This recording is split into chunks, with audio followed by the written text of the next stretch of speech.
verlos más o menos todos, pero no le pude responder a cada uno, ¿sí?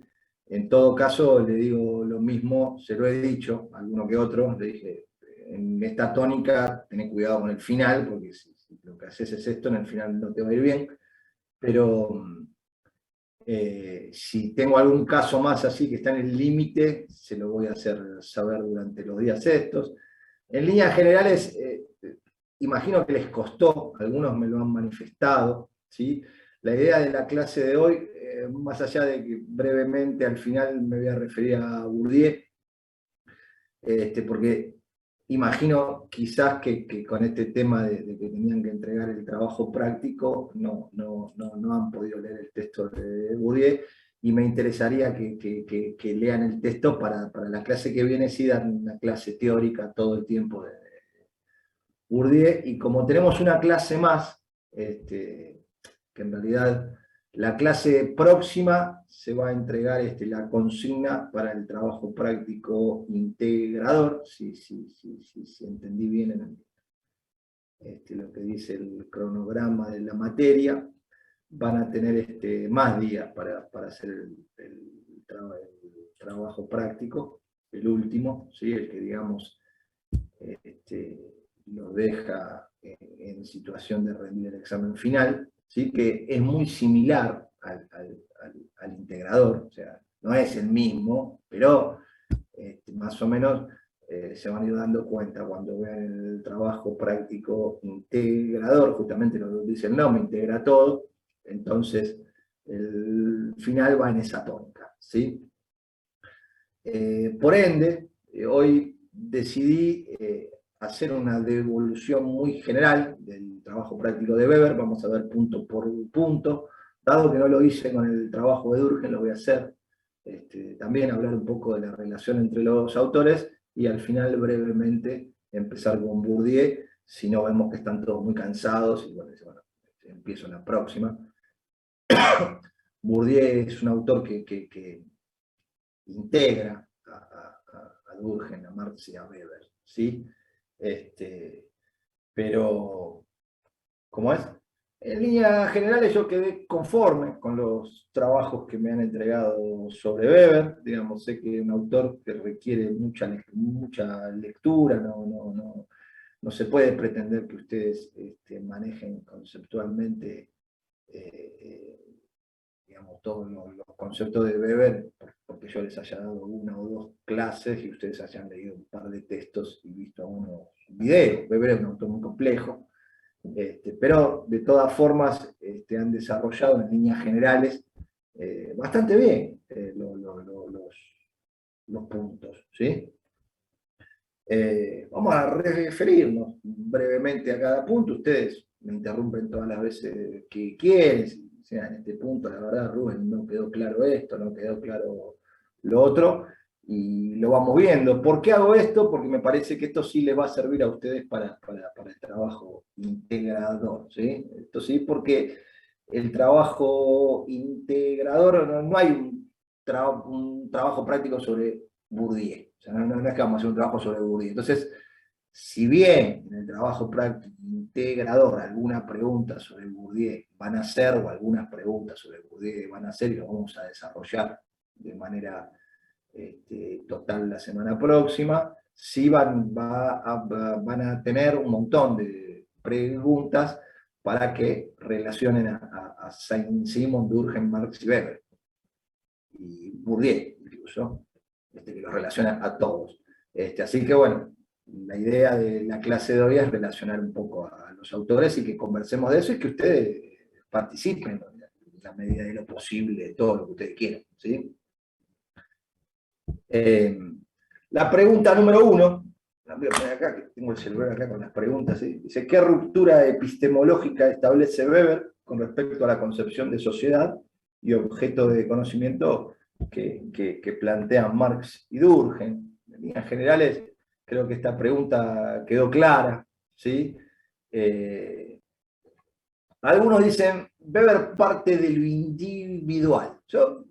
Hay varios autores incluso que dicen eso de Weber. Yo prefiero pensar que Weber parte de la acción social, ¿sí? Que la acción social indudablemente es algo subjetivo, ¿sí? Pues, porque está dentro del actor social, pero tiene un sentido subjetivo, ¿sí? Que está orientado hacia la conducta de otros, por eso es social, digamos, ¿sí? No es que parte de lo individual. Cuando uno dice que Weber parte de lo individual, pareciera casi psicología. ¿No? Weber es un sociólogo, entonces parte de la acción social, que sí tiene un carácter subjetivo, ¿sí? Y cuando se dice subjetivo, lo repito siempre, esto porque es importante, lo subjetivo no es lo que está en el plano de más o menos, o que cuando, como se dice hablando en un bar, todo es subjetivo, bueno, que no es todo subjetivo, pero lo subjetivo en las ciencias sociales es lo que está dentro del sujeto, ¿sí? En este caso, la acción social, ¿sí? En este caso, el sentido que el sujeto le da a la acción social. Desde ahí parte Weber, a diferencia de Marx y Durkheim, que parten de cuestiones objetivas, de vuelta, lo mismo, no porque sean neutrales o no porque sean cuestiones más serias, sino porque son cuestiones que nos trascienden, que están afuera de nosotros, ¿sí? El hecho social nos trasciende, ¿sí? En ese sentido, para Durkheim, la sociedad es un hecho social, ¿sí? Es un hecho social, es externa y coercitiva, tiene una realidad propia que no es la misma que la realidad que tenemos cada uno de nosotros, ¿sí? Si bien compartimos una realidad social, la sociedad no es la suma de todos nosotros, es algo más, ¿sí? En la concepción de Durkheim, digo. En la concepción de Marx, la sociedad surge como, una relación social de producción, ¿sí? En Marx, la sociedad son las relaciones de producción. O sea, los individuos se agrupan desde nuestra prehistoria, ¿sí? Para producir sus medios de subsistencia y establecen relaciones. A esas relaciones Marx las denomina relaciones de producción. Estas relaciones de producción también tienen un carácter objetivo, están fuera de los sujetos, ¿sí? Entonces esa es un poco la respuesta a la pregunta número uno. Esa es la ruptura epistemológica, ¿sí? ¿Qué es la epistemología? ¿Escucharon hablar alguna vez de la epistemología? ¿Qué es la epistemología? Es la filosofía de la ciencia, ¿sí? Entonces esa es un poco la ruptura epistemológica que establece Max Weber, y en realidad tiene que ver, y algunos lo han dicho, ¿sí? con un cambio de paradigma. Las ciencias sociales tienen tres grandes paradigmas, ¿sí? Un paradigma positivista, un paradigma interpretativo y un paradigma crítico, que no nos interesa, lo menciono para que ustedes sepan que existe. En el paradigma positivista, bien se puede enmarcar a Durkheim, que es un positivista claro y concreto, como Saint-Simon, ¿sí? Y que funda la metodología cuantitativa, ¿sí? Esto no se lo van a tomar, para que ustedes lo sepan, todo lo cuantitativo, ¿sí? El trabajo que hacen las agencias de estadística nacionales como el INDEC, los institutos nacionales de estadística y todo lo que tenga que ver con lo cuantitativo viene del paradigma positivista. O sea, en ese sentido, tanto Saint-Simon como Durkheim son grandes fundadores de la parte cuantitativa de la ciencia social. La ruptura epistemológica de Weber en ese punto tiene que ver con que Weber está en el paradigma interpretativo de las ciencias sociales, o cualitativo, ¿sí? Que utiliza una metodología cualitativa, ¿sí? En este sentido, Weber lo que trata es de interpretar y comprender las acciones sociales, ¿sí? Después vemos la metodología, vamos a ver los tipos ideales, pero esa es un poco la ruptura epistemológica. Nadie lo ha puesto esto, pero también se podría haber nombrado en el punto 1, que tanto Durkheim como Marx, o quizás alguien lo puso y no lo recuerdo, pero yo no lo han puesto muchos, en todo caso no fue lo general, tanto Durkheim como Marx, ¿sí? Le dan a la ciencia un lugar preponderante, ¿sí? Casi la ciencia como un modo de conciencia social, ¿sí? Como un modo del saber que desplaza totalmente a la religión. Weber no pone en duda el proceso que se llama proceso de secularización, no lo pone en duda, ¿sí? El proceso de secularización que lo inicia Maquiavelo, ¿sí? Lo que hace es quitar todo lo religioso y tratar de interpretar, entender, explicar el mundo, ¿sí? Mediante cuestiones que tengan que ver con la ciencia. Perdón, no es la racionalización, ¿no es eso, profe? Sí. Eso es la racionalización en Weber. Y Weber no pone en duda esto, y por eso habla del proceso de racionalización. Pero lo que dice Weber es que tiene sus grandes dudas de que la ciencia pueda reemplazar a la religión como ordenamiento social, ¿sí? Como forma de dominación, si se quiere, dentro de lo social, ¿sí? Ese orden que puso la religión durante tantos siglos, para Weber la ciencia no lo va a lograr, no lo va a lograr, ¿sí? Justamente porque lo que va a pasar, vamos a ver unos puntos más adelante, pero como el compañero me ha preguntado, es pertinente que lo nombre, este proceso de racionalización es como que ha perdido su espíritu, ¿sí?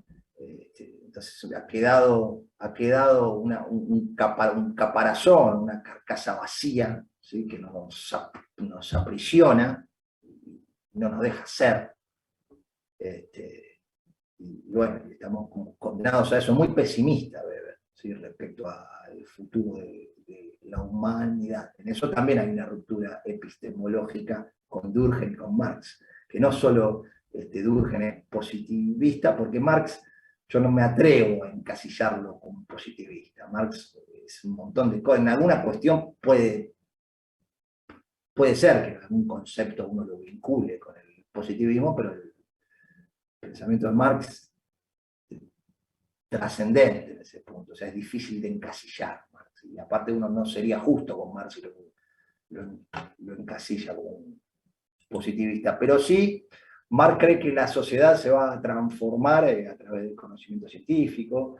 Marx habla de un socialismo científico y tilda a Saint-Simon de socialista utópico, de una manera injusta, quizá, pero bueno, te quiero decir que tanto para Durkheim como para Marx la ciencia tiene un papel preponderante y en ese sentido son muy positivos, pero no positivos por positivistas, sino que muy positivos respecto al papel que va a cumplir la ciencia. En el caso de Durkheim, la ciencia lo que va a lograr es el orden y el progreso, y para Marx la ciencia lo que va a lograr es la liberación del ser humano, del capitalismo, que es un mal necesario, pero va a dar lugar a la sociedad socialista, ¿sí? Así que bueno, esos grandes rasgos se podía poner en la pregunta número 1, que en líneas generales la han contestado bien. Yo no sé si a ustedes les trae alguna duda o me quieren hacer alguna consulta al respecto, por supuesto, a total disposición. Si no, pasamos a la pregunta 2. ¿Sí? La pregunta 2 dice, defina cuál es el objeto de la sociología y qué función cumplen los tipos ideales en la comprensión y en la explicación sociológica. Bueno, el objeto de la sociología en Weber, ¿cuál es? la acción social. Sí, sí, el objeto de estudio es la acción social, ¿sí? El objeto de la sociología es una ciencia que pretende entender y comprender el comportamiento de una sociedad, interpretándolo a partir de unos tipos ideales, ¿sí? Que construye Weber. Acá yo les quería nombrar, yo tuve un profesor en la carrera de sociología que cuando hablaba de la acción social en Weber, decía, bueno, la tipología, los tipos ideales de acción social son 4. Decía, hay acción social racional con arreglo a fines, acción social racional con arreglo a valores, acción social afectiva, que esta no es racional, y acción social tradicional, que tampoco es racional. Entonces decía, bueno, en estos 4 tipos ideales hay dos tipos, la acción social racional con arreglo a fines y la acción social con arreglo a valores, que son racionales. Quiere decir que para Weber, la mitad de nuestras acciones son racionales. Y yo viví muchos años pensando que esto era así, y esto es absolutamente falso. Estaba equivocado. El profesor, no es que yo lo leí en otro, sino que lo descubrí yo, porque Weber construye tipos ideales, pero los tipos ideales esos no están en la realidad. O sea, Weber no. O sea, sí está tratando de captar, Weber, con eso, un tipo de acción social que es el más común en la sociedad moderna, que es la acción social con arreglo a fines, ¿sí? Tiene que ver también con la racionalidad, ¿sí? Y tiene que ver también con los tipos de dominación. Yo espero que poco a poco se den cuenta de eso en Weber, que tanto la acción social como los tipos de dominación, como la racionalidad, están totalmente relacionados. De lo que Weber quiere dar cuenta es de la sociedad moderna, de la dominación legal racional, que es lo que le interesa. Es más, se van a sorprender si les cuento que Weber, que es difícil encontrar en la obra de Weber, salvo en la ética protestante y el espíritu del capitalismo, o en un libro muy importante que tiene Weber, que se llama Sociología de la Religión, es difícil de encontrar el concepto de racionalización en Weber, que está en toda su obra. En Economía y Sociedad, miren que dice este libro así gordo, Economía y Sociedad es este libro de Weber, ¿sí? Pero incluso uno lee todo este libro de Weber, que es un libro de 1500 páginas, y en ningún lugar Weber va a dar cuenta va a decir, bueno, el proceso de racionalización es esto. Es una interpretación, ¿sí? que ha hecho un sociólogo posterior a Weber, y es el que toma el texto de Searle. Esto nada más para que ustedes lo sepan, y para que como estudiante de ciencias sociales, siempre combinen las fuentes, ¿sí? Está bien lo que la gente opina de Weber, lo que los autores opinan de Marx o de Durkheim, pero es mejor leer los textos de Marx, los textos de Durkheim, los textos de Weber. Ocurre con estos 3 autores que a veces son de difícil acceso. O sea, a veces, entonces, bueno, sobre todo Weber, ¿sí? Y Marx también, cuestiones que tienen que ver con método, cuestiones de la filosofía o de la economía que son complejas, siempre conviene ir a alguno que lo interpretó y a ver lo que piensa, pero siempre conviene volver a las fuentes.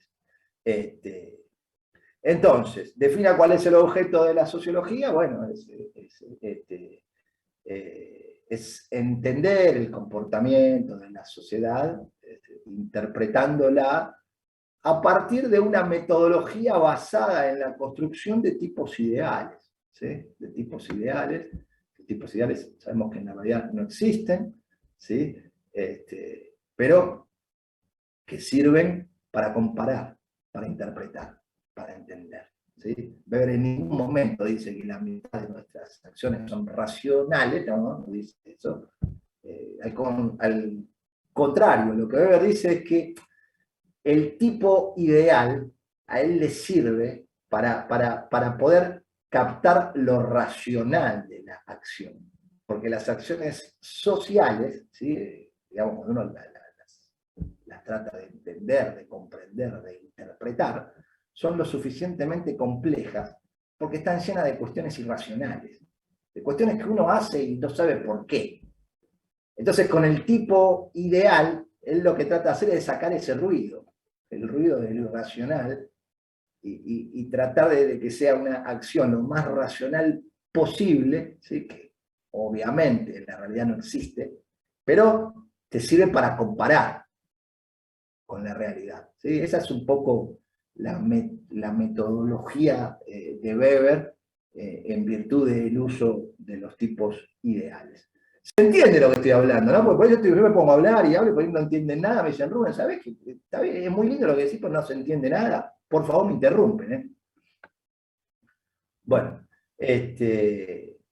yo soy alumno también de una maestría en administración pública, que ya estoy por terminar, y a veces pasa eso a los profesores. Como yo estoy de los dos lados, a veces estoy de un lado del mostrador, a veces estoy del otro lado, yo hay profesores que se ponen contentos y que les gusta mucho. A mí el tema de ver me gusta mucho. Hay profesores que se ponen muy contentos de lo que habla.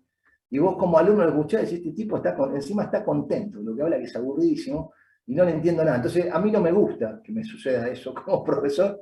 Levanta la mano, me interrumpe y me dice, che, Rubén, todo bien, a vos te gustará mucho, pero no se entiende. Y lo explico mejor. ¿Sí? Así que bueno, esa es un poco la respuesta a la pregunta número 2, ¿sí? Profe, una pregunta. Y todas las que quieras. Yo no entiendo porque cuando dice con el tipo ideal, ¿a qué se refiere? Porque usted dice que hay que entender el comportamiento de la sociedad, pero que en base a los tipos de ideales sería. O sea, vos tenés que entender e interpretar el mundo social, que es, la realidad es un caos, o sea, todo en líneas generales, en líneas filosóficas, antropológicas, sociales, la realidad es un caos, ¿no? No es que, o sea, todo el ordenamiento social es producto de la racionalización que hacemos nosotros. Pero entonces dice Weber, ¿cómo hago para captar el sentido de las acciones sociales, de las acciones que llevan a cabo los seres humanos, que encima tiene connotaciones personales en muchos casos porque surge del individuo? ¿Cómo hago para interpretarla?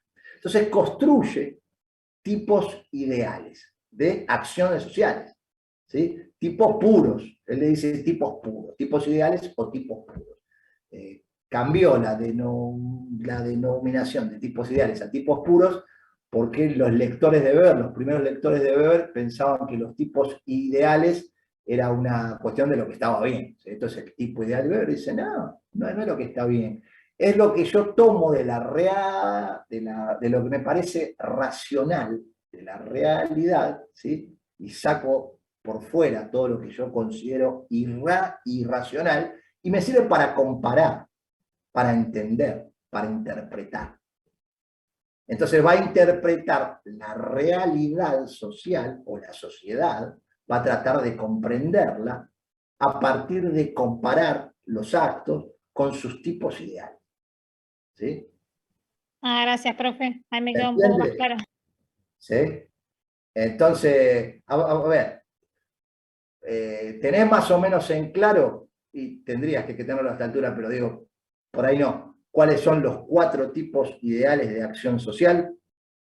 Tenemos la acción social con arreglo a fines, la acción social con arreglo a valores, la acción social afectiva y la acción social tradicional.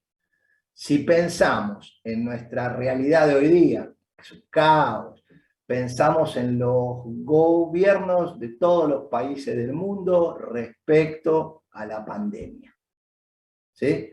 Entonces, con los tipos ideales de Weber, podríamos analizar y darnos cuenta que algunos gobiernos, algunos países tomaron acciones sociales con arreglo a fines, ¿sí? Que tuvo que ver con lo que al país le convenía más. Y la verdad que lo que nos conviene más, te dirían en Estados Unidos o en Brasil, que la economía no pare. ¿Viste? Hay una pandemia, se muere la gente, o como dijo el señor ese que no lo quiero nombrar, que dijo que se mueran los que se tengan que morir. ¿Sí? Esa es una acción social con arreglo a fines. ¿Sí? Pero no porque exista realmente la acción social con las reglas, sino porque Weber inventó esta metodología para que vos lo puedas interpretar de esta forma. ¿Sí? Y hay otros países que respecto a la pandemia tomaron una acción social racional con arreglo a valores. Dijeron, no, vamos a priorizar la vida de la gente. ¿Sí? Aunque después le pudo haber ido mal, pero dijeron, no, nosotros priorizamos, entonces no, la economía, qué sé yo. Entonces son distintos tipos de acciones sociales, ¿sí? Que la metodología de Weber lo que permite es interpretarlas y que puedas comprenderlas desde ahí. Para eso inventó los tipos ideales, para que puedas hacer esto. ¿Sí? Sí, profe.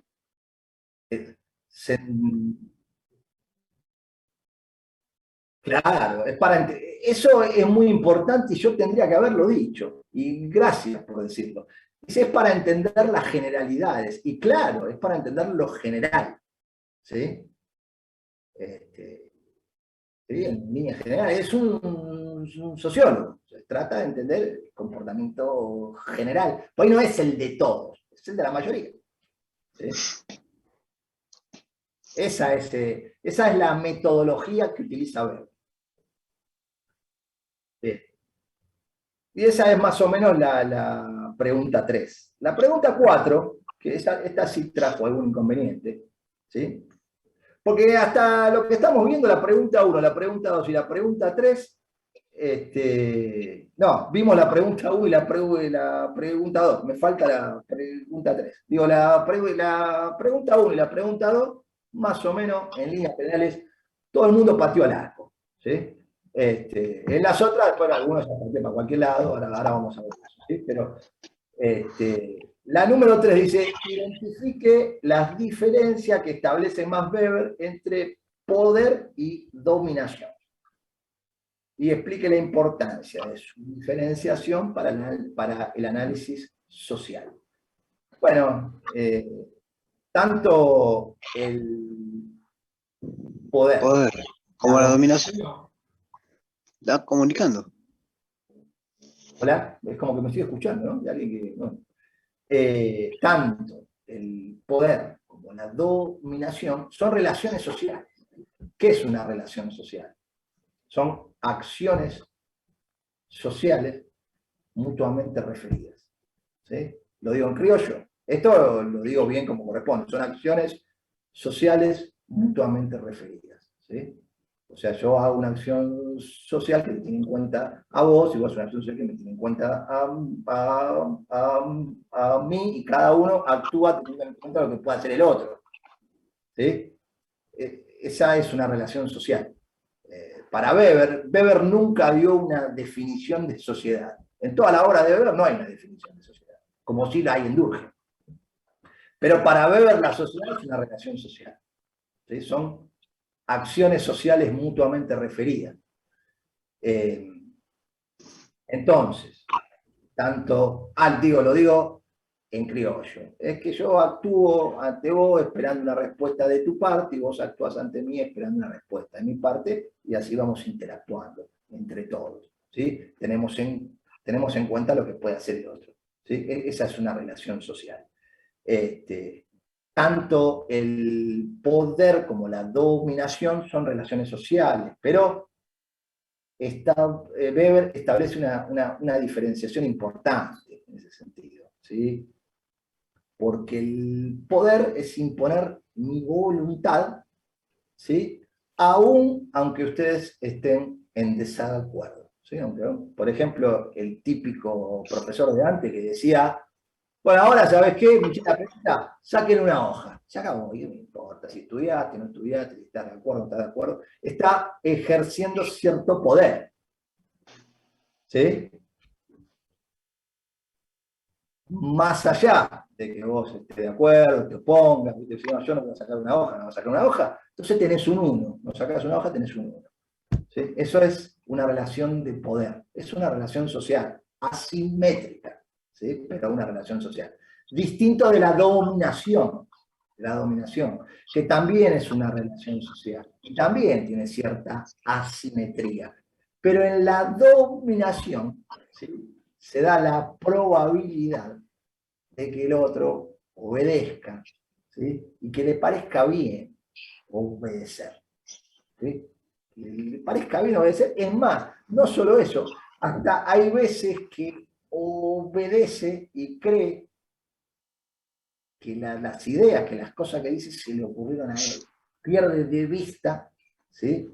Que está en una relación social de dominación.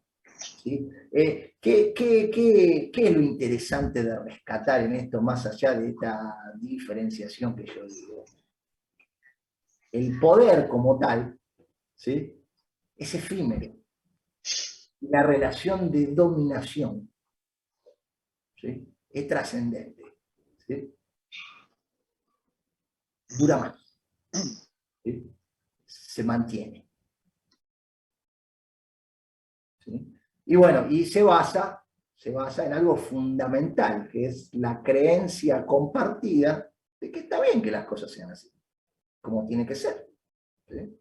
Como tiene que ser. ¿No te gusta? Bueno, no te gusta, no te gusta, hacerte un partido político y ganar las elecciones. Y a todos les dicen, sí, tiene razón, y si es así, la democracia es así, bueno, o sea, eso es una dominación legal racional, ¿sí? Y todos, o muchos, o la mayoría, compartimos la creencia en la legitimación de eso, que eso está bien que sea así, ¿sí? Entonces, esta es un poco la respuesta a la pregunta 3, ¿sí? Y esa es la importancia de la dominación, ¿sí? La dominación puede prolongar por mucho tiempo. El poder, un día se te acaba, ¿sí? Un día se te acaba el poder. No solo el poder. Weber esto lo decía también de los tipos de dominación que no son racionales. Porque los tipos de dominación en Weber, que también son tipos ideales, están relacionados con los tipos de acción social. Yo creo que no alcancé a decirlo. Entonces hay una dominación racional, legal, ¿sí? Que es la sociedad actual, ¿sí? Pero hay otros tipos de dominación que no son racionales, ¿sí? Tanto la patriarcal como la carismática. Y la carismática, ¿sí? Que tiene bastante que ver con una persona, ¿sí? Que se puede comparar quizá con una relación de poder, ¿sí? También es bastante efímera, ¿sí? Y Weber da un ejemplo terrible que en Cristo, ¿sí? Cristo cuando está crucificado dice, Padre, ¿por qué? ¿Por qué me has abandonado? ¿Sí? Se acabó el carisma. Entonces, bueno, es ya un poco el juego entre poder y dominación y tipos de dominación. En este caso yo le agregué algo más que el tipo de dominación carismática. Pero la idea es un poco esta. ¿Se entiende? ¿Sí? Y ahora sí, la pregunta 4, ¿sí? Que esta trajo inconvenientes. Analice la siguiente frase y desarrolle un breve análisis según conceptos de Max Weber. Y dice la frase: el fuerte no es nunca tan fuerte como cuando puede transformar su fuerza en derecho y la obediencia en deber. ¿Quién dijo esto? ¿Quién dijo esto? Bueno, acá hay una cuestión que yo me pregunto, no les voy a preguntar a ustedes. Cuando en la facultad te dan un trabajo práctico para hacer y aparece una frase como esta, y vos decís, ¿esto quién carajo lo dijo? Roosevelt puede ser, o va por ¿No? ahí. Me sale Roosevelt, pero no es Roosevelt. Algún No, es por ahí, es por presidente, ahí. pero es por Es por ahí, ahí. pero Lo dijo Rousseau, Rousseau, ahí está. un Bueno, contractualista. Muy era bien, parecido. muy bien, muy bien, muy bien, muy bien. Entonces, digo, ustedes que cursan la universidad y tienen acceso a la tecnología de Internet, agarra la frase, ponela en el Google y fíjate quién la dijo. ¿Sí? Pero no para la materia esta, para todas las materias. Sé vivo con eso, porque vos agarrás, porque es poderoso el Internet en eso. Entonces, en la época que yo estudié sociología, que estaba en la situación que estaban ustedes, yo, aunque no soy tan grande, la tecnología no estaba tan avanzada y yo tuve computadora en el segundo año de sociología. Tuve computadora, no internet. Computadora, en mi caso, si hago los trabajos en Word, los hacía en un disquete grande. Bueno. Pero digo, hoy día ustedes pueden agarrar la frase esa, tirarla en el Google y decir, dijo Rousseau. Y encima el Google no es que te dice la dijo Rousseau, te da alguna interpretación. Y lo metes en el trabajo práctico y quedas bien. Sean vivos con eso. Y no es que te copiaste, no te copiaste, estás aprendiendo, estás investigando. ¿Sí? Sí, mirá, lo dijo Rousseau. ¿Y con esto con qué tiene que ver? Con los contractualistas, con los padres fundadores del liberalismo. ¿Sí? Perdón, profe, es la misma, en la época de Voltaire y Montesquieu, Descartes, Claro, ese tipo. claro. Entonces digo, y le buscan una vuelta, y tiene una vuelta con Weber. Es una frase por demás interesante. Es de las frases esas que en la escuela secundaria te lo ocultan, ¿viste? Porque dicen, no, vos cómo vas a pensar escuchame, que manda el que es más fuerte.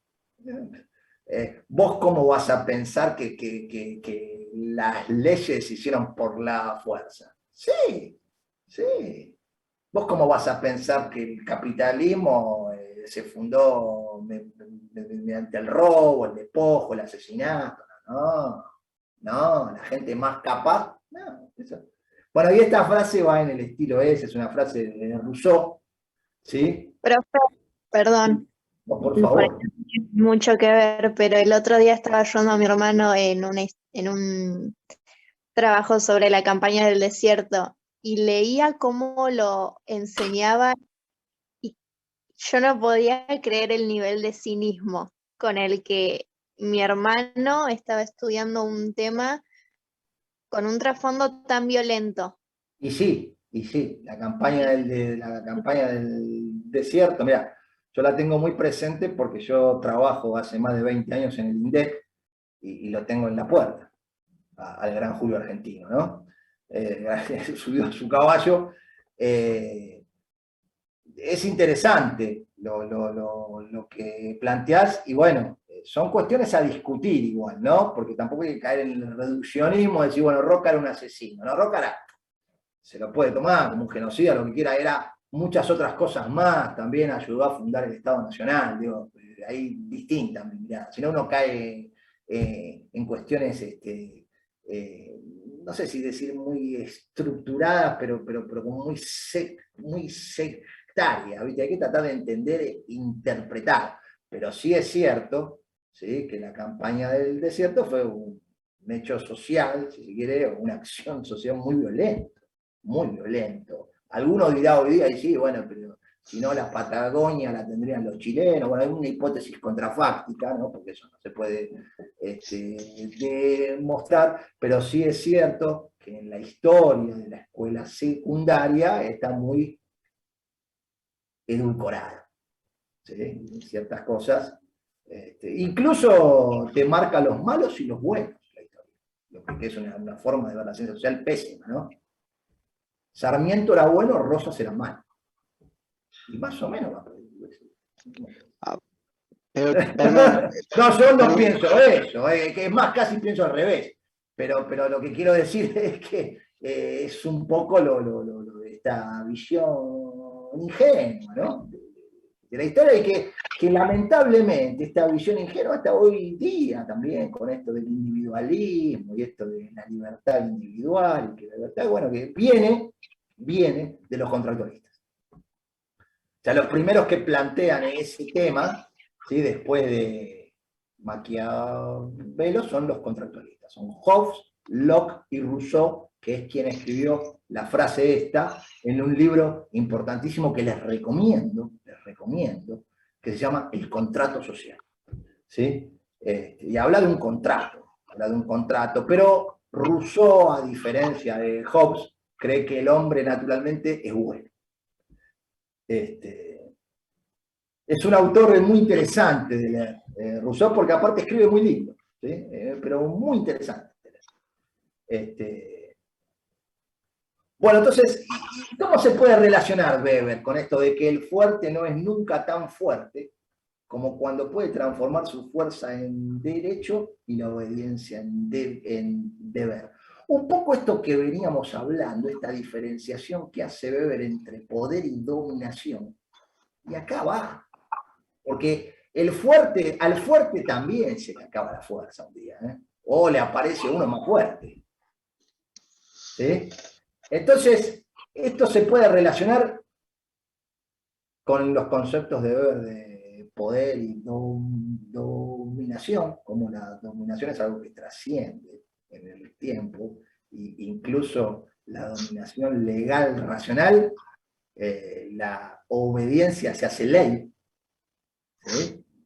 ¿Sí? Tenés que obedecer, se hace ley. Si no, sabes que a mí, sabés lo que me importa si el semáforo, a mí yo cruzo. No, lo tenés que respetar, por más que a vos no te parezca, ¿sí? A vos como individuo no te parezca, ¿sí? Lo tenés que respetar porque incluso es una ley, está en la ley de tránsito, ¿sí? Si no, tenés una sanción. Entonces, es interesante de analizar esta frase por ese lado, pero puede ir por otros lugares, puede ir también por el proceso de racionalización, que el proceso de racionalización también ha hecho que la dominación, ¿sí?, se transforme en dominación legal racional, ¿sí?, y que ya no te domino ni por la tradición, ¿sí?, porque bueno, la tradición, o por el carisma, ¿sí?, sino porque es carismático, la tiene clara lo que dice, lo sigo, la verdad que... No, sino por una cuestión legal racional, hay una burocracia, ¿sí?, que genera leyes, ¿sí?, y genera un tipo de dominación. Hasta Marx entra ahí, ¿sí? Marx también entra con su concepción del Estado. Marx piensa que el Estado, ¿qué es? El Estado está construido a imagen y semejanza de la burguesía, y la burguesía te impone su ideología a través del Estado. Y Weber, no sé qué pensaría de esto, pero Weber diría, bueno, el Estado lo que ejerce es una dominación, y en última instancia se reserva que el monopolio legítimo de la violencia. Y ahí vamos a la campaña del desierto. Ahí podemos ir a la campaña del desierto, que contaba ahí la compañera Maggie, que decía, bueno, y sí, el Estado como monopolio de la violencia legítima. ¿Sí? Y así se puede justificar a Roca, desde Weber. Dice, bueno, lo que pasa es que tipo, el Estado, el monopolio legítimo de la violencia, escuchame, ¿sí?, había que sacar a los indios, lo sacó, a los tiros. Digo, Perdón, sí, Walter. sí, escuché alguna vez hablar de Robert Kiyosaki. Robert Kiyosaki, Sí, como tipo potentado, un tipo rico, uno que maneja, digamos, los valores del mundo, él decía que él tuvo la experiencia de que las leyes estaban hechas, pero justamente por conocimiento, que las leyes estaban hechas por los ricos, para los ricos, y eso le ejercía poder sobre el 95% del mundo. bueno, eso está, se basa en la teoría de Marx, ¿sí? O no, pues por ahí no, pues no se basa en la teoría de Marx, pero Marx dice eso también, ¿sí? Pero sí, viene muy al caso el comentario tuyo.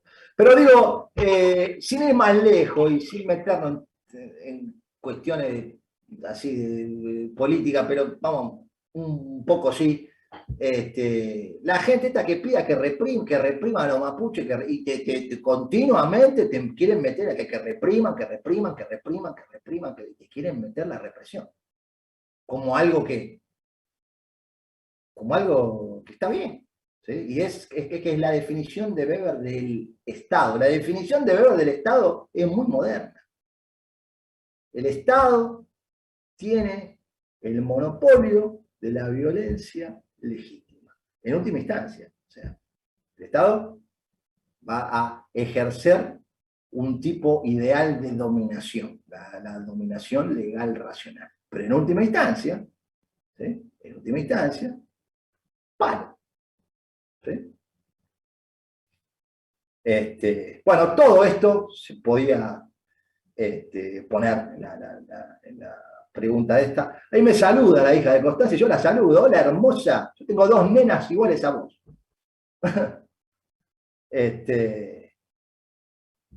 Entonces, bueno, esto era un poco, ¿sí? El fuerte no es nunca tan fuerte como cuando puede transformar su fuerza en derecho, o sea, y la obediencia en deber, ¿sí?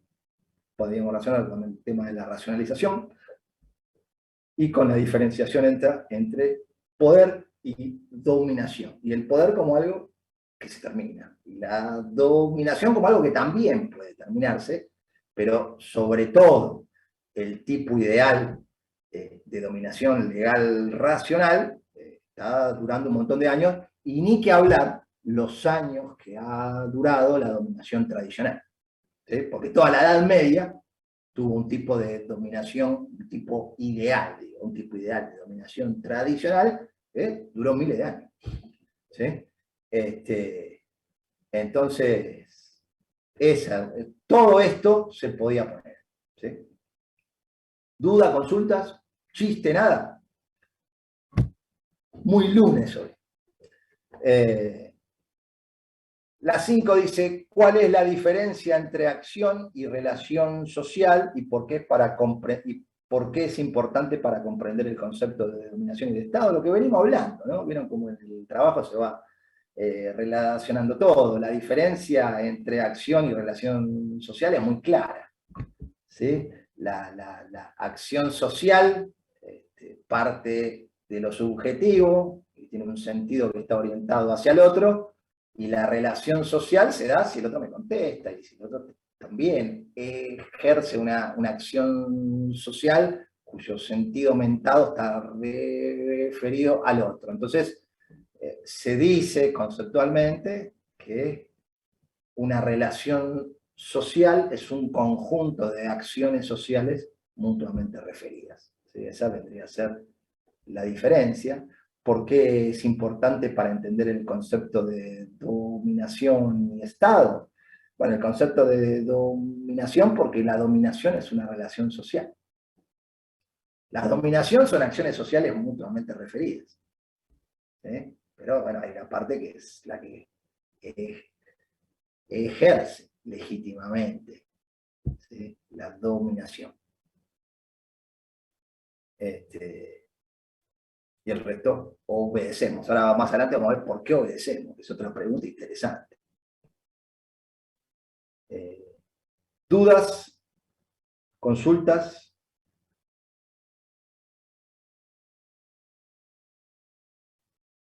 ¿No?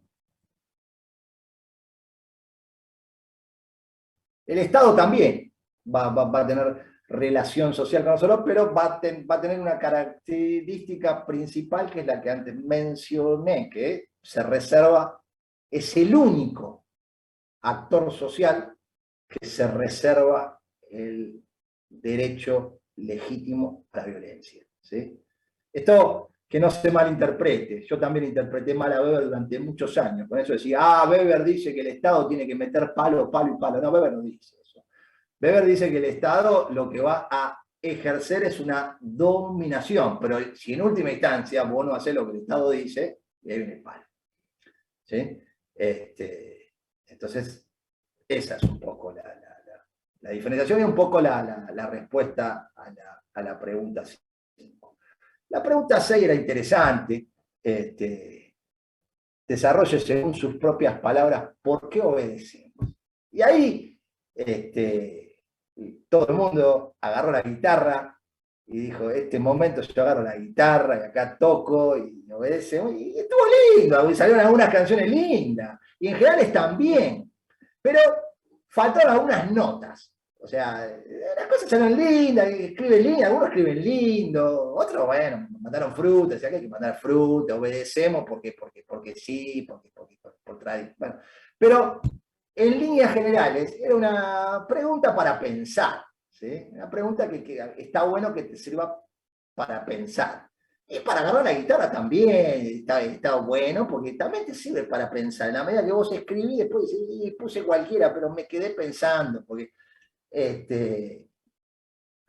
Entonces, ¿por qué obedecemos? Yo no puedo, no es que en esta clase voy a resolver el interrogante este y nos vamos todos a que ya, mirá, este pibe, que bárbaro Rubén, este tipo resolvió por qué obedecemos. No, yo voy a tratar de dar una respuesta desde Weber, ¿sí? Hay un libro de esto, que no sé cuál es el autor, hay mucho, eso también, o sea, si vos sos vivo, si vos sos un alumno del siglo XXI vivo, vos te metés en el Google y pones, ¿por qué obedecemos? Y a ver qué sale. Y sale. Y sale. Sale breve y salen tipos con guitarras profesionales diciendo cualquier cosa también, porque así es el mundo virtual, ¿no? Tener internet, tenés cosas que están buenas y cosas que son cualquiera. Pero acá lo interesante, si bien obedecemos por tradición, por costumbres, porque obedecemos a cierto carisma, en realidad tiene que ver con una cuestión de legitimidad. Pero no solo de la legitimidad, sino del valor que se le da a la legitimidad, va a decir Weber. ¿Sí? Se le da un valor, porque yo puedo obedecer porque me conviene. ¿Sí? Me hago el obediente porque me conviene. Y bueno, ¿y por qué obedecer? Porque me conviene. ¿Sí? Pero, ojo, porque me conviene, pero como nunca las ciencias sociales se pueden pensar desde el individual, ni el pensamiento de Durkheim, ni el pensamiento de Marx, ni el pensamiento de Weber, ni como vamos a ver de Bourdieu, nunca pueden pensarse a partir de un caso individual. Pero de todas formas, si se diera el caso de alguno o algunos individuos que dicen, no, mira, la verdad que yo no estoy de acuerdo, yo soy anarquista, ¿viste? Pero sí reconozco el valor de cierta legitimidad. ¿Sí? Y la legitimidad está dada por compartir una creencia. ¿Sí? Compartimos la creencia, ¿sí?, de que este orden social es el adecuado, es lo que corresponde, es racionalmente lo que corresponde. Yo al gobierno pasado, yo me lo hubiese ahorrado, nunca hubiese tenido el gobierno que tuvimos. Entonces ahora tampoco sé, pero no importa, pero el gobierno pasado ese me lo hubiese ahorrado y hubiese ahorrado un montón de plata. Pero sin embargo, yo no podía desconocer, ¿sí? Por más que yo estaba ya en desacuerdo, mal, lo que sea, sí que el pueblo lo había elegido. Y yo en ese sentido le doy legitimidad, porque la legitimidad no del tipo ese que está arriba, sino que el pueblo argentino confundido, lo que sea, eligió eso, y yo eso lo tengo que respetar. Y decir, Rubén, ¿pero por qué lo respetás? Por una cuestión de dominación que me trasciende, una dominación legal racional. ¿Sí? Entonces yo dije, bueno, hay que esperar ahora, si no se va antes, que espero que no, pero bueno, habrá que esperar 4 años y se puede cambiar la historia. Bueno, eso es, yo estaba obedeciendo, ¿sí? Y tiene que ver que obedecía porque tengo la creencia en una dominación legal racional. ¿Sí? Entonces, obedecemos, ¿sí?, porque compartimos la creencia, ¿sí?, en el valor de ciertas legitimidades que organizan ciertos órdenes sociales. ¿Sí? Eso sería la respuesta desde Weber. Todo lo que dijeron ustedes también está bien. Es una pregunta para pensar. ¿Sí? Es una pregunta para pensar. Porque sí, o sea, uno podría pensar desde Weber en la tipología ideal de Weber, bueno, obedecemos por tradición, obedecemos por una cuestión emotiva que tiene que ver con el carisma, obedecemos por un orden legal racional. Todo eso es cierto, ¿sí? Pero no hay que perder de vista el tema de la legitimidad y del valor que se le da a la legitimidad. Porque puede haber algo muy legal, ilegal, y que no tiene legitimidad, y la gente no lo obedece. Acá hubo un gobierno, ustedes eran muy chiquitos, pero acá hubo un gobierno que dijo estado de sitio, ¿sí? Y lo firmó, dijo, y nadie sale a la calle, ¿sí? Y terminó y lo firmó, y era una dominación legal racional, porque era un gobierno que estuvo en el año 2001, elegido por el mandato del pueblo. El decreto de necesidad y urgencia que firmó estaba bien, o sea, estaba... Y sin embargo la gente salió a la calle, y hizo terrible quilombo, ¿sí? El 19 y el 20 de diciembre. Y no tenía legitimidad. No tenía legitimidad. Entonces, puedo decir, pero ¿cómo Rubén no tenía legitimidad si lo elige? No tenía legitimidad porque lo importante de por qué obedecemos, lo importante de la dominación es la creencia en la legitimidad. ¿Sí? Es el valor que se le da a la legitimidad. ¿Sí? Y por más legal, racional que sea, si la gente no cree en tu legitimidad, no te da bola, no te obedece. De ahí que, fíjense, agudicen los oídos, los ojos, los sentidos. Y fíjense que siempre, cualquier orden de cualquier tipo, siempre te va a querer vender que es el orden legítimo. ¿Sí? Siempre te van a querer vender que es lo legítimo. No alcanza con lo legal. Esto también es creación de Weber. La diferenciación que no estuvo en el parcial, pero bien se podría poner en este punto. La diferencia entre lo legal y lo legítimo. ¿Sí? Lo que hizo De la Rúa en el 2001 era legal, pero no obtuvo legitimidad. Y se acabó su dominación, se acabó. Bueno, esto se podía poner en ese punto. Dice el 7, dice, diferencie los... No, estoy en el 7, me estoy yendo... Sí, el 7. Diferencia los tipos de dominación según cómo se ejerce la autoridad, sus cuadros administrativos correspondientes, y en qué tipos de acción social se basa su fundamento de obediencia. ¿Sí? Esto lo vimos en clase, esto ustedes lo han sacado de los textos, en general lo han hecho bien. ¿Sí? Los tipos de dominación, tipos ideales de dominación. Esto yo insisto que son tipos ideales porque es una tipología ideal, no es que eso existe en la realidad, ¿sí? Pero sirve para entenderla, para interpretarla. Son tres, ¿sí? La dominación tradicional, la carismática y la legal racional, ¿sí? Cada uno de ellos tiene distintos cuadros administrativos, ¿sí? El cuadro administrativo más importante que le interesa a Weber es el de la dominación legal racional, que es la burocracia, ¿sí? Weber cree en la burocracia, no quizá en la burocracia que vio después, digo que vino después, pero él cree que lo burocrático es la mejor forma y la forma más racional de dominar una sociedad. Casi siempre, no siempre, una dominación tiene un cuadro administrativo, pero lo cierto es que la dominación carismática tiene un séquito, quizá, de gente que lo sigue.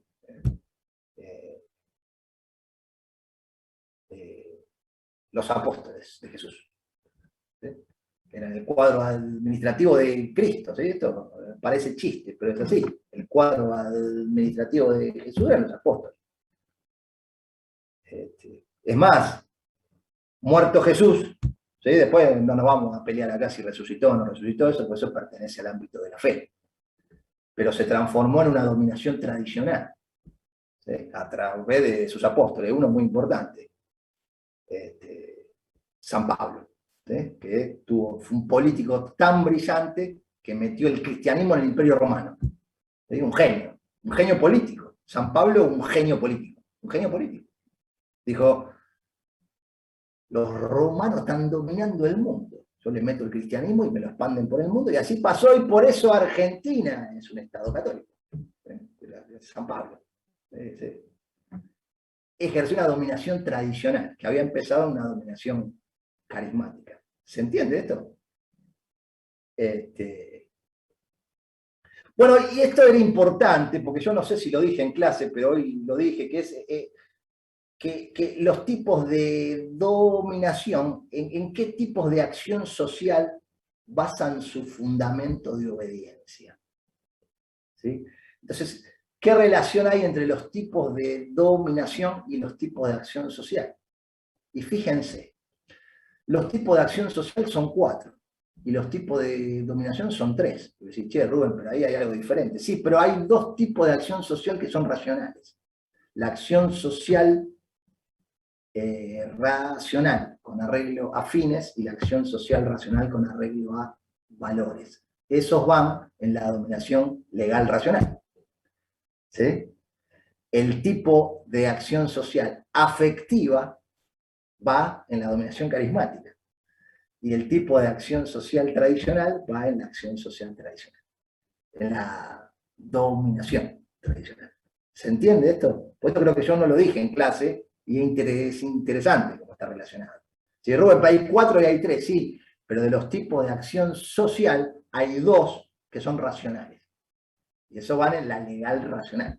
¿Sí? De ahí que yo les conté al principio, y lo vamos a ver ahora en el punto S, que los Estados-nación del mundo respecto a la pandemia, podríamos decir, utilizando los tipos ideales de Weber, que algunos efectuaron políticas que tenían que ver con una acción social racional con arreglo a fines, y otros con arreglo a valores. ¿Sí?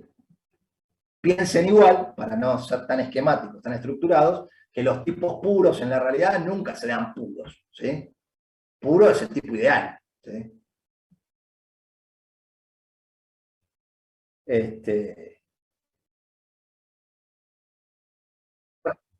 Sí, pregunte.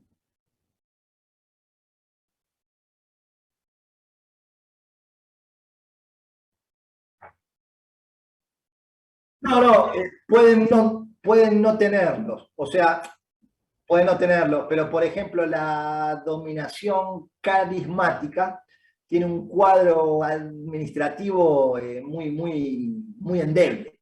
¿Sí?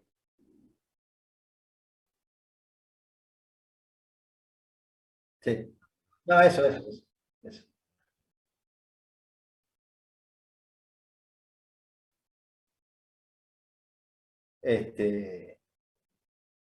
Bueno, Weber dice, en la 8, establece que la racionalización opera desde afuera, desde la dimensión institucional, hacia adentro, hacia la subjetividad. La racionalización va solidificándose en torno a las organizaciones para posteriormente modificar a las personas, a través de la educación y la instrucción. Y acá se parece a Durkheim, ¿sí? Porque si la racionalización opera desde afuera, es como el hecho social, es externo y coercitivo, ¿sí? Y no solo eso, no solo en eso se parece a Durkheim, sino que Weber no desconoce que hay cierta cuestión estructural también. Weber no cree que la sociedad solo son acciones sociales mutuamente referidas. Entiende que las acciones sociales mutuamente referidas, las relaciones sociales, las relaciones de dominación, de poder, van solidificando a través del proceso de racionalización ciertas estructuras sociales. ¿Sí? Y al igual que Durkheim, ¿sí? ¿En dónde se va internalizando eso? En la educación, primero en tu casa y después en la educación. ¿Sí? Ahí está un poco el juego de la pregunta 8, que en general la han respondido bien, pero esa era un poco un poco relacionar este tema de la cuestión externa que opera desde afuera, ¿sí? Un poco ahí para desencasillar a Weber, ¿sí? Que dice, no, Weber parte de lo individual, bueno, parte de la acción social, ¿sí? Y Weber tiene muy claro que hay cierta estructura social, ¿sí? Que no es que las cosas se dan, ¿viste? Según el sentido subjetivo que yo le doy a mi acción social. Porque así como hay un reduccionismo en Marx, ¿sí? Que estaba muy en boga siempre, ¿sí?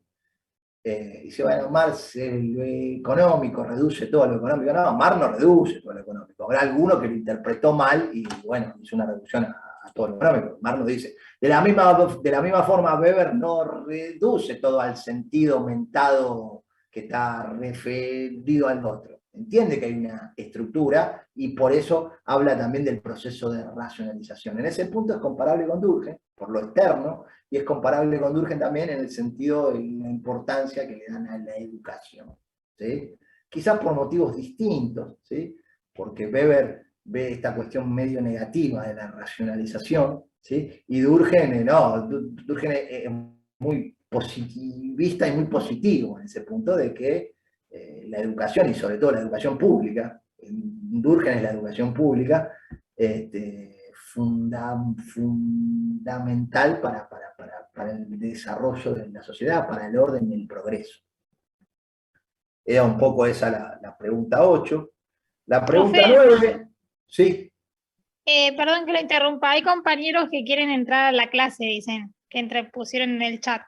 Estaba Paola Salvatierra y la hice entrar recién, ¿sí? Hola Paola, recién, no hay nadie más. Porque recién, porque mandaron en el grupo de WhatsApp que querían entrar. Yo les abrí la puerta. ¿Sí? Bueno, cualquier cosa me volvés a decir. Decirle, yo acá no los veo. O sea, por ahí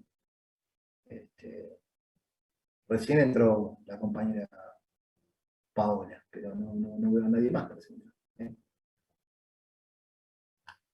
Bueno, cualquier cosa que vuelvan a entrar o que me digan y ven. Esta 9 también me encantó porque agarraron la guitarra. En función de comprender e interpretar el sentido que le otorgan los estudiantes a su ingreso a la Facultad de Ciencias Sociales, les pedimos que desarrolle, según su percepción, qué tipo de acción social predomina en la motivación y expectativa de los estudiantes. ¿Qué efectos agregados de esta acción social produce esta orientación en la institución universitaria? Bueno, era una pregunta para la guitarra, ¿no? Un poco lo que se busca con la pregunta esta, que no tiene una respuesta única, unánime, ¿sí? Salvo no voy a decir quién fue, porque se dice el pecado, no el pecador, que me dijo que la acción social que predomina en la Facultad de Ciencias Sociales de Lomas de Zamora es la acción emotiva. Y yo me quedé pensando y dije, ¿qué quiso decir? No, o sea, la acción emotiva debe estar en algún lado, pero está más orientado a acciones sociales de tipo racional, ¿no? Aunque algunos puso la patriarcal, la tradición, qué sé yo, que no, raro en las ciencias sociales. Por ejemplo, yo doy clases en la Penitenciaría Nacional, ¿sí? Soy un bicho rarísimo, ¿no? Porque la Universidad de Lomas tiene un convenio, si doy metodología de la investigación, sí. Y ahí sí, los estudiantes dicen, hay gente muy capaz, no es por nada, pero decir, ¿por qué no estudias otra cosa? Y dije, no, porque en realidad la tradición de la familia nueva, o sea, mi abuelo era guardia cárcel, mi papá era guardia cárcel y yo quiero ser guardia cárcel, hay una licenciatura, ¿sí? Que van a ser jefe de guardia cárcel, y bueno, y ahí sí hay como cierta acción social tradicional, ¿sí? Ahí yo lo entendí, bueno, en la Penitenciaría Nacional, donde hay un montón de chicos que en realidad en la familia, o sea, se sienten influenciados por cierta cuestión tradicional. Pero en la Facultad de Ciencias Sociales uno tendería a pensar en la acción social racional con arreglo a fines, o la acción social racional con arreglo a valores, ¿sí? No, bueno, yo voy a transformar la sociedad, lo que fuera, ¿sí? Pero bueno, la pregunta esta, lo que buscaba era que ustedes jueguen con estos conceptos teóricos para ver si pueden manejarlos, ¿sí? Y por último, la 10, que decía, identifique la diferencia entre racionalidad y proceso de racionalización de las sociedades modernas y relaciónela con el plan de vacunación contra el COVID-19, según los diferentes actores sociales en pugna, agentes gubernamentales, partidos políticos, complejos médico-industrial y movimientos sociales. Acá se podía no solo relacionarlo con el proceso de racionalización, sino hasta con los tipos de acción social, ¿no? Sobre todo los tipos de acción social racionales. De arreglo a fines y de arreglo a valores, también se podría ver relacionado con eso. Fíjense que entre el proceso de racionalización y estos dos tipos ideales de acción social racionales, hay una relación profunda, ¿sí? En la sociedad moderna, ¿sí? Donde la racionalización cada vez avanza más, los tipos ideales de acción social que predominan son los tipos de acción social racional, ¿sí? Entonces iba por ese lado la pregunta esta. Y el punto 2 iba con el texto de Serbia, ¿sí? Que el texto de Serbia refiere en una parte, ¿sí? A el nazismo y a cómo el nazismo no fue simplemente un tipo de dominación carismática por la figura de Hitler, sino que hubo ahí el Estado, los industriales, ¿sí? Todos participaron activamente, ¿sí? de un proceso de exterminio. Proceso de exterminio. Al respecto, seguramente la deben haber visto, la lista de Schindler, que era un industrial que lo entendió de una forma distinta y salvó un montón de judíos, pero digo, había un proceso de exterminio como la dictadura militar argentina. ¿Sí? No era que, bueno, igual, por lo menos la última, ninguna de ellas, empezando por la del 55, el general Rojas, Aramburu, Videla, todos esos asesinos eran muy carismáticos, pero sí ejercieron una dominación legal racional a través del Estado, ¿no? Y un poco el punto 2 buscaba este desarrollo respecto a los nazis, ¿sí? Así que bueno, ese es un poco el trabajo práctico sobre Weber, ¿sí? Se está haciendo un poco tarde, yo los veo un poco cansados, quizás la semana que viene voy a empezar con Bourdieu, pero vamos a tener una clase sola, después hay una clase más. Le pido que lean, en este caso tienen que leer el texto de Daniel Albano, ¿sí?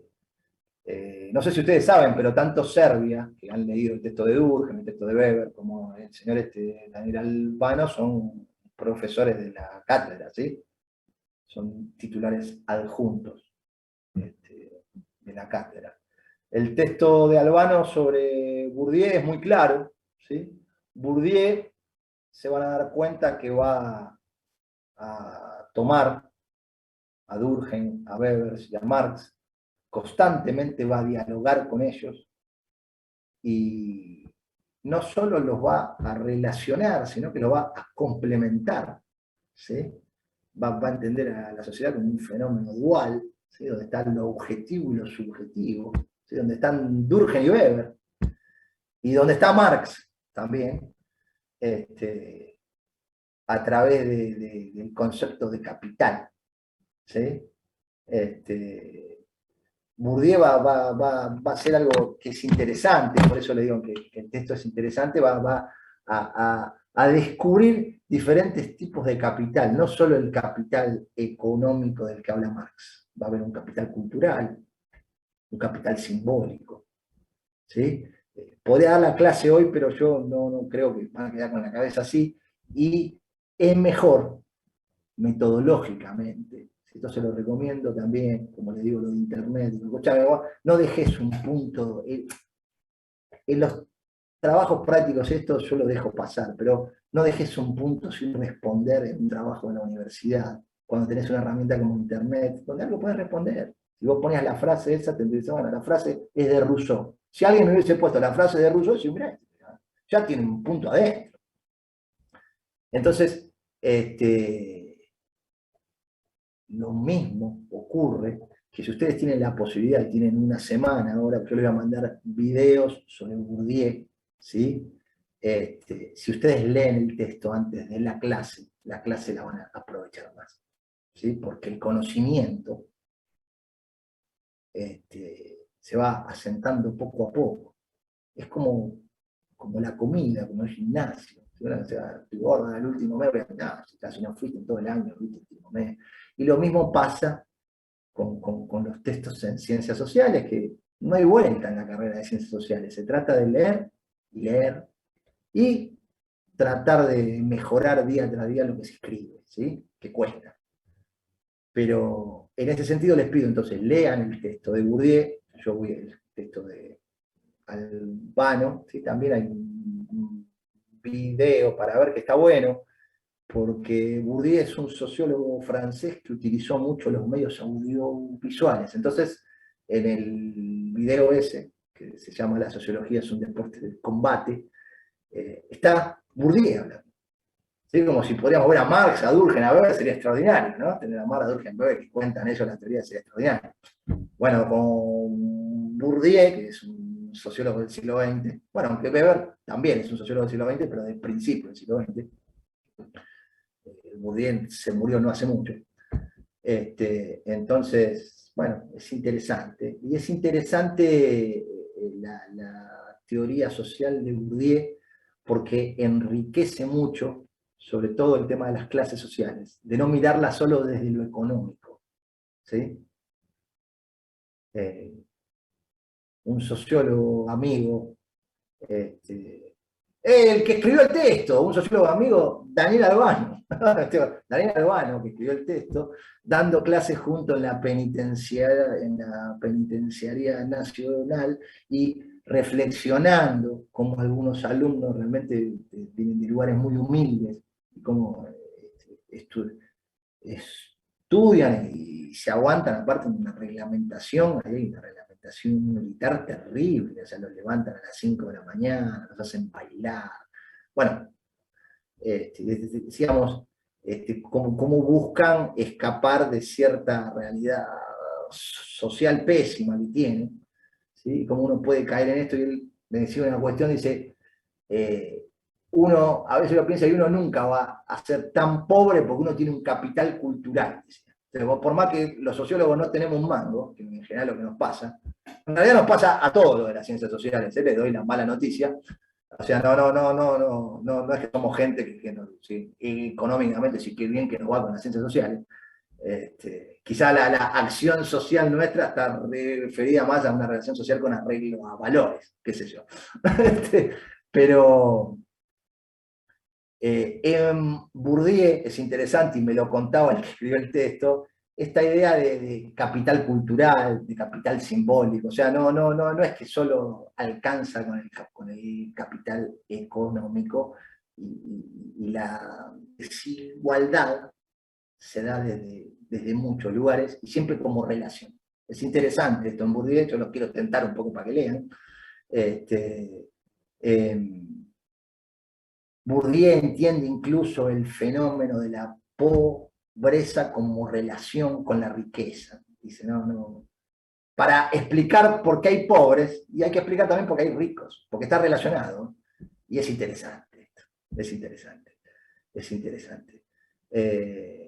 Y es interesante cómo toma de Marx esta idea de capital, que para Marx es el capital económico. Bourdieu no desconoce que el capital económico es muy importante, ¿vale? Pero no es el único. Hay un capital simbólico, hay un capital cultural, ¿sí? Y también toma lo objetivo de Marx, y de Durkheim y de Marx, y lo subjetivo de Weber, ¿sí? Y trata de conciliarlo. Es interesante, ¿sí? Así que para la clase que viene, les encargo la lectura, y vemos a Bourdieu, y después nos va a quedar una clase más, en las cuales lo voy a ayudar un poco con el trabajo práctico integrador, ¿sí? Ya nos queda poco, lean, porque el final está cerca, ¿sí? Y yo tengo un objetivo, que a todos les vaya bien, ¿sí? Así que, por favor, ayúdenme a cumplirlo. ¿Sí? Por hoy ya me parece mucho, ya son las 20:30.